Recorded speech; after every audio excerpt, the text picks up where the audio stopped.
ধন্যবাদ জানাই নাগরিক টিভির এই প্রোগ্রামের যিনি সঞ্চালক স্যারকে এবং উপস্থিত যারা আছেন সবাইকে এবং যারা দেশ এবং দেশের বাহিরে আমাদের এই প্রোগ্রামটা দেখছেন সবাইকে আন্তরিক ধন্যবাদ জানাই। আজকে আমরা এখানে যাদের কারণে আমাদের মতামত প্রকাশ করতে আসছি, আসলে সত্যি অনেক ভালো লাগে। দীর্ঘ 13 বছর আমরা আমাদের মতামত প্রকাশ করার কোনো জায়গা পাই নাই, সঠিক একটা জায়গা পাই নাই। আমরা নিজের কান্না নিজে কাঁদছি, আমাদের কান্না কেহ শোনে নাই। আজকে স্পেশালি নাগরিক টিভিকে ধন্যবাদ জানাইতে চাই, আমার গায়ের পশমগুলা দাঁড়ায় গেছে। আমাদেরকে সারা দেশ থেকে যেভাবে আপনারা ডাইকে আমাদেরকে একত্র করছেন বিনিয়োগকারীদের মতামত জানানোর জন্য, আমি অনেক খুশি, অনেক অন্তর থেকে খুব ভালো লাগছে আমার। আসলে যে প্রশ্নটা আমাদেরকে করছেন, আমরা আমাদের রফিকুল আমিন স্যার, এমডি হোসেন স্যার আমাদের সাথে প্রতারণা করছে কিনা, ডেস্টিনি প্রতারণা করছে কিনা, এরকম একটা অভিযোগ তো। এই অভিযোগটা সূত্রপাত হলো যুগান্তর পত্রিকা, যে উদাও হয়ে যেতে পারে ডেস্টিনি, তার সাথে দুদুক, তার আমরা পিছনে যা দেখছি আমাদের এই ফেসিবাদ আওয়ামী লীগ সরকার এই 3 মিল্লা প্যাকেজ করে আমাদেরকে আক্রমণ করছে।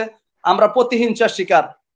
তাদের উদ্দেশ্য ছিল এমডি রফিকুল আমিনকে এবং এই ডেস্টিনি প্রতিষ্ঠানটাকে নিষ্পেষিত করে দেওয়ার জন্য। কিন্তু আমাদের স্যার, আমাদের প্রতিষ্ঠান সবকিছু ছিল স্বচ্ছ, যার কারণে আমরা এই বিনিয়োগকারীরা আজকে আমাদেরকে 7-8 জন বা 10 জনকে ডাকছেন।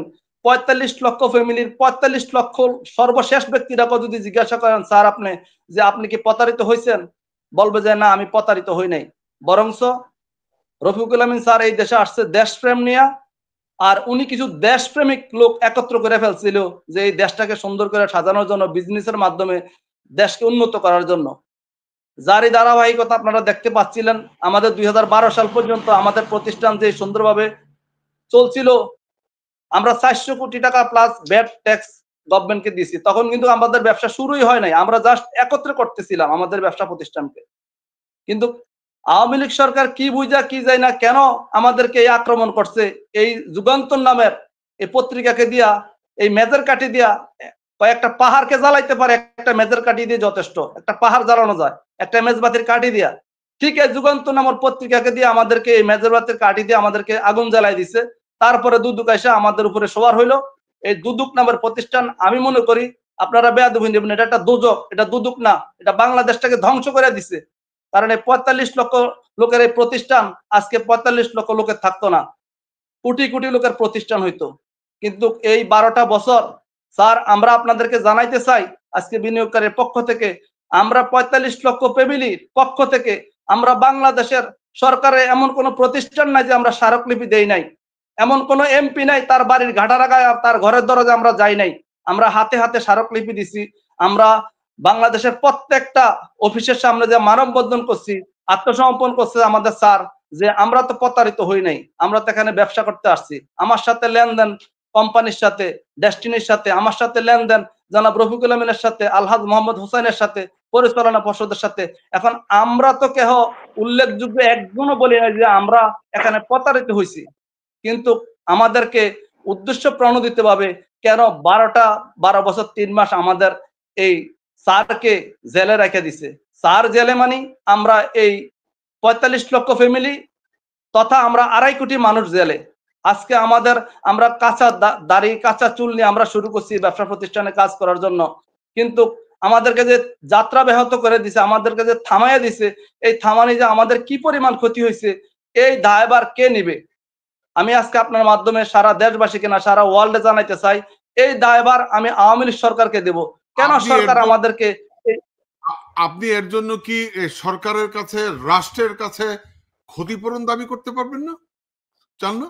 অবশ্যই স্যার, আমি বর্তমান যারা ক্ষমতা আছে, আমি এখন যারা ক্ষমতা চালাচ্ছে, দেশ চালাচ্ছে, আমি অবশ্যই রাষ্ট্রের কাছে ক্ষতিপূরণ চাবো। কারণ আমরা তো প্রতারিত না হয়ে, আমরা কেউ প্রতারিত না, আমাদেরকে যারা উদ্দেশ্য প্রণোদিত ভাবে আমাদেরকে এই যাত্রা ব্যাহত করছে। আমরা যে দীর্ঘ 12 বছর 3 মাস জেল খাটলাম, এই 45 লক্ষ ফ্যামিলি তথা 2.5 কোটি মানুষ, আমাদের যে নির্যাতন, যে নিপীড়ন, যে জুলুম, যে ব্যভিচার, যে অন্যায় আমাদের উপর করা হয়েছে, আমরা সর্বহারা হয়ে বসে আছি। তারপর আমরা এই প্রতিষ্ঠানের ভালোবাসা চাটতে পারি নাই। কারণ আমরা দেখছি আমাদের বাংলাদেশের প্রেক্ষাপটে আমার মতো লোক চাকরি করার মতন কোনো অবস্থা নাই, আমার মতো লোক ব্যবসা করার মতন কোনো অবস্থা নাই, আমার মতো লোক বিশাল ইনভেস্ট করে কোনো কিছু করার অবস্থা নাই, কিন্তু জনাব রফিকুল আমিন যে সিস্টেম চালু করে দিছে, সিস্টেমের মাধ্যমে আমরা অল্প সময় দিয়ে আমরা আমাদের শ্রম ঘাম দিয়ে আমরা এখান থেকে ভালো একটা ইনকাম করতে পারি, এই সুযোগটা আমাদের এখানে ছিল, কিন্তু আমাদেরকে তো এই জায়গা থেকে বঞ্চিত করছে। আমরা তো প্রত্যেকটা ধারে ধারে আমরা আমাদের চিঠিপত্র, আমাদের স্মারকলিপি আমরা পৌঁছাইছি যে আমরা প্রতারিত না। তারপরে আমরা আইনিভাবে মোকাবেলা করে আজকে আমরা এখানে মুক্তি হয়ে আসছি। কিন্তু আমার আজকে যারা রাষ্ট্র চালাচ্ছে, যারা দেশ চালাচ্ছে, তাদের কাছে দাবি আমরা এটা সঠিক বিচার চাই। যেহেতু আমরা প্রতারিত হই নাই, আমাদের ৪৫ লক্ষ লোকের কারো অভিযোগ নাই, তাইলে কেন আমাদেরকে দীর্ঘ 12 বছর 3 বার জেলে আটকে রাখলো, আমাদের প্রতিষ্ঠানকে বন্ধ করে রাখলো, আমাদের এই অ্যাকাউন্ট বন্ধ করে রাখছে, আমাদেরকে কাজ করার সুযোগ দিল না। আমরা তো এই দেশের নাগরিক, আমরা তো কাজ করে খাইতে চাইছি, আমরা তো অন্য কিছু করতে চাই না, আমরা তো দেশের ক্ষতি করতে যাই নাই, আমরা তো দেশদ্রোহিতা কোনো কিছু করতে যাই নাই। আমরা এই দেশকে ব্যবসায়িকভাবে উন্নতি করার চিন্তা ভাবনা করছি। আমরা এই দেশকে জলবায়ু থেকে আমরা দেশপ্রেম নিয়ে, যে আমরা দেশে বনায়ন নিয়ে চিন্তা ভাবনা করছি। আমরা সারা দেশে বিভিন্ন ডিভিশনে আমরা প্রতিষ্ঠান করে, আমরা প্রোডাক্ট উৎপাদন করে আমরা সার্ভিস দেওয়ার চিন্তা ভাবনা করছি। কিভাবে মানুষকে সুলভ মূল্যে প্রোডাক্ট সার্ভিস দেওয়া যায়, মানুষকে সেবা দেওয়া যায়, ঘরের দরজা পৌঁছে সেবা দেওয়া যায়, সেই চিন্তা ভাবনা করছি। তারপরে আমাদেরকে কেন এভাবে থামায় রাখলো? আমি আজকে আপনাদের মাধ্যমে জানাইতে চাই বর্তমান সরকারকে, আমরা সঠিক একটা বিচার চাই। আমরা এখনো বিচার পাই নাই। আমাদের স্যারকে মুক্ত করছে, কিন্তু আমাদেরকে এরকম কিছু রেস্ট্রিকশন দিয়ে দিছে, টাকা জমা দিতে হবে, জরিমানা দিতে হবে। কেন জরিমানা দিতে হবে? কাকে জরিমানা দিতে হবে? কি জন্য জরিমানা দিতে হবে? যাদের সাথে আমাদের সাথে লেনদেন, আমি একজন বিনিয়োগকারী, আমার বাড়ি কুমিল্লা চান্দিনা থানায়। আমি বিনিয়োগকারী হয়ে যদি আমার কোনো অভিযোগ না থাকে, তাহলে জরিমানাটা কেন দিবে সে? যে প্রতিষ্ঠানকে আমি দায়ী করে নাই, আমি তো প্রতিষ্ঠানকে দায়ী করে নাই। স্যারকে আবারও বলি, আমাদের ৪৫ লক্ষ ফ্যামিলির একজনও এই প্রতিষ্ঠানকে দায়ী করে না, তাহলে জরিমানাটা কি জন্য হবে? জরিমানাটা কাকে দিবে? সলোমন সাহেব চমৎকার বলছেন, আপনাকে ধন্যবাদ।